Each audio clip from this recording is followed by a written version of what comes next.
So we're asking the British government to explain, to revisit this period and to account for it, because it's still an important matter. As you know, all the contemporary issues when we talk about the negotiations or the failure of negotiations, or even the conflict in Gaza, the so-called Gaza Strip is just the ceasefire lines following the UK's decision to unilaterally withdraw in 1948. Most Palestinians in Gaza are the refugees or descendants of refugees from homes in the territories that they were expelled from or fled from while British troops were still responsible for law and order.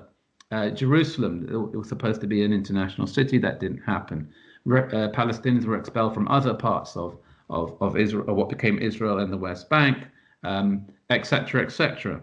So it's still a very important live issue, even though it's for many British people, I suppose it's historical and it's not even known about. But for Palestinians, it's something that's extremely important to their national identity. They are, if you like, living the reality that never really ended. The Nakba, as they say, the catastrophe is a continuing process. It wasn't a sudden event. It didn't end in 1948 with the creation of Israel, but it's ongoing.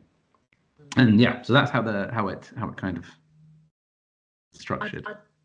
I'd like to ask a kind of historical question and focus on the resistance in the UK and whether there was any, because there's so many parallels that can be drawn between what you're describing during that time period and what we're currently seeing ongoing, and we'll get into that a little bit in later questions.